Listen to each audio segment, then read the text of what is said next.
Hey Jordan, Hi. thanks so much for coming along to my clinic to record a video. I'm just incredibly impressed with your courage and willingness to do that, given your life circumstances. Would you like to tell us something about yourself and who you are and how we came to meet? So I'm on the ASD spectrum. Uh-huh. I was diagnosed with Asperger's Mm-hmm. when I was 14, and Yeah. I was diagnosed before that with ADHD when I was Yeah. 5 years old. Yeah. And of course, that brings a lot of challenges when it comes to socializing, and Mm-hmm. essentially, it prevented a lot of, I'd say, social development Yeah. later in life, Yeah. and earlier this year I've had a bunch of issues relating to my mental health. There's a bit of struggle with different things, like my mum had some serious health issues, Mm-hmm. Yeah, she and did.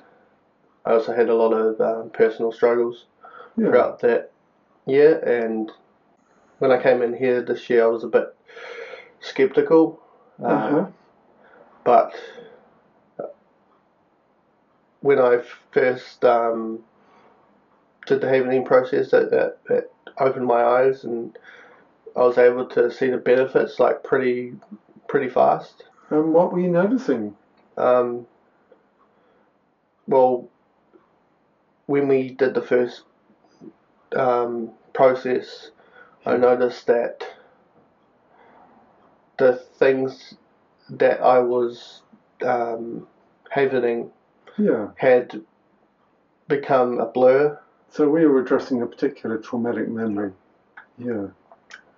And I was able to make make it a lot more bearable Yeah.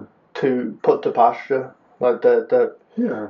put put closure towards it, Yeah. um, Yeah.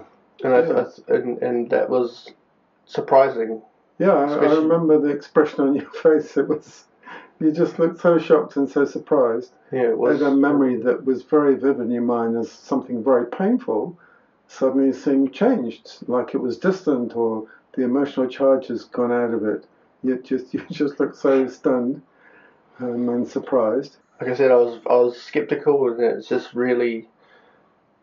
it's been really reassuring, Yeah. especially with the more um, processes we did, and the more I learned from you Yeah. with different techniques, and the, like, especially the ones with emotion, Yeah. relate to emotion, and I thought those were very helpful, especially in certain high stress situations when it's hard to really grasp or keep a hold of your emotion.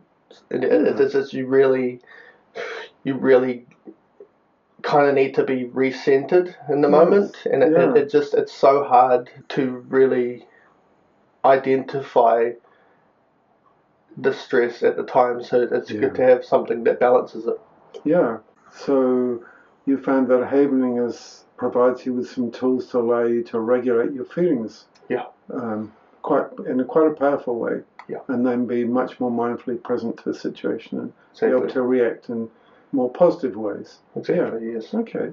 Using behaving techniques has helped so much in that regard. I'm able to go and socialize with random people on like a bus or downtown. Sure. I don't think people would realize what an astounding statement that is coming from you, Jordan.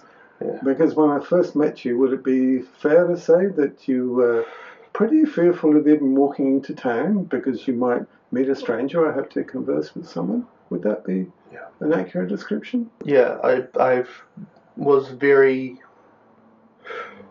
closed off, Uh-huh. and I was very hesitant with people. I was very skeptical of people at first, and I had Yeah. to want people. I had to get to know people to really like have.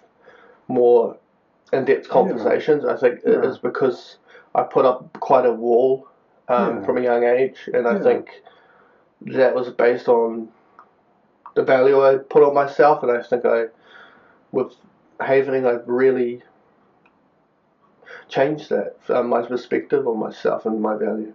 Yeah, I mean, that's very, very evident to me. It's very gratifying.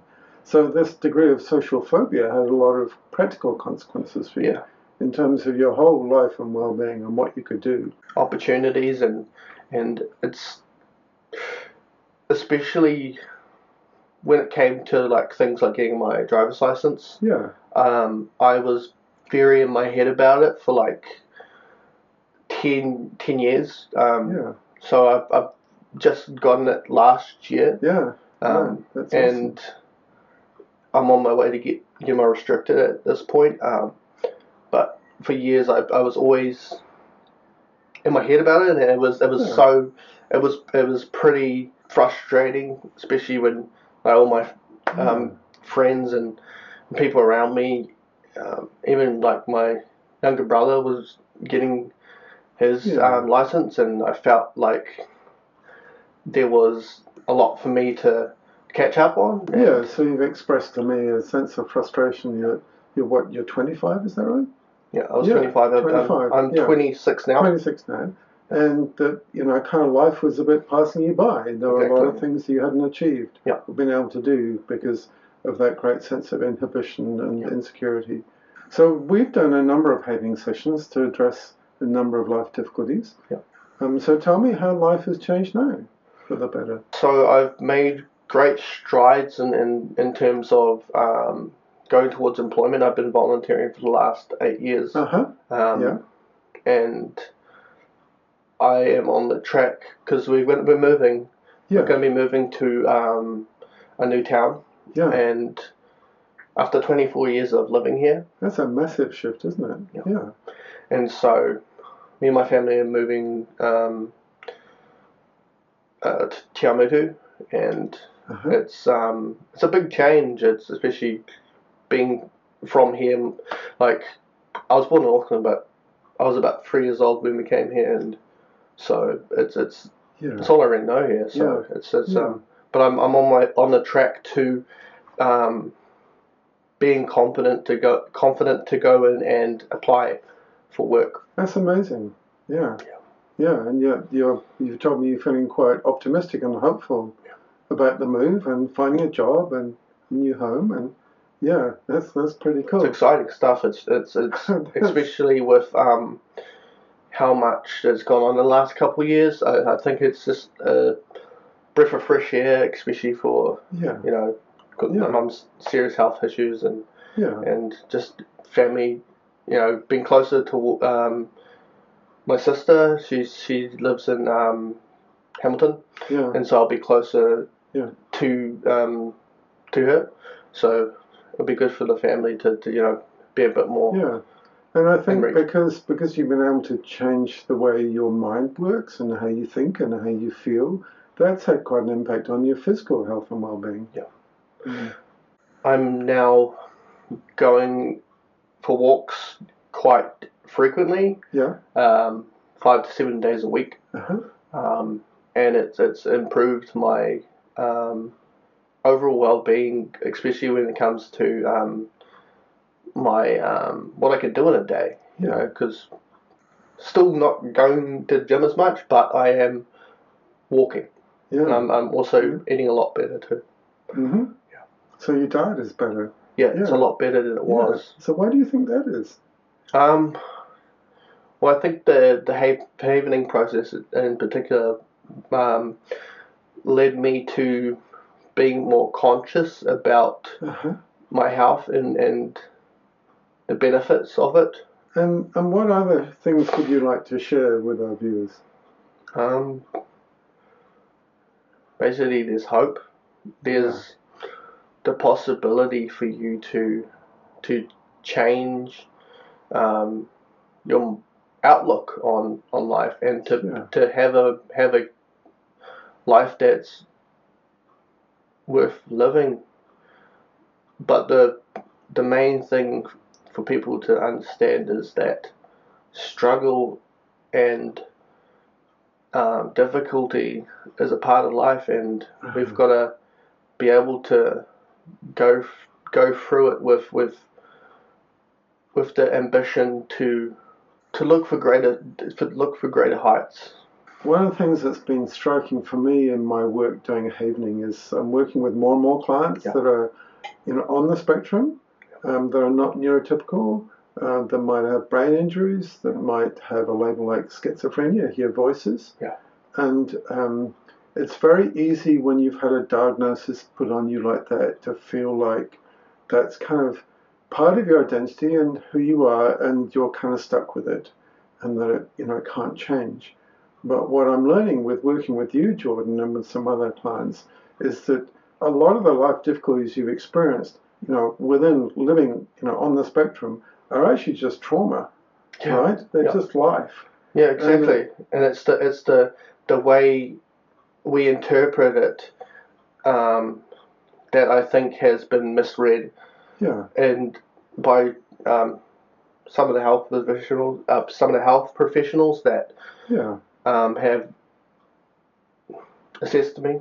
So having a label such as being autistic or on the spectrum or neurodiverse, whatever, there's a lot of alienation connected with that in our modern society. A lot of judgment, a lot of stigma. So, these are the conditions under which we become traumatized and we become fearful and socially inhibited. It's just understandable from the nature of the science of trauma. And what your example shows is that, even extreme levels of social phobia can be just dramatically changed. It doesn't. It takes work, though. It takes work. There's a lot of. You have to have a lot of self-reflection and rationalizing, and also you have to be really conscious of the trauma to be able to deal with it. You can't just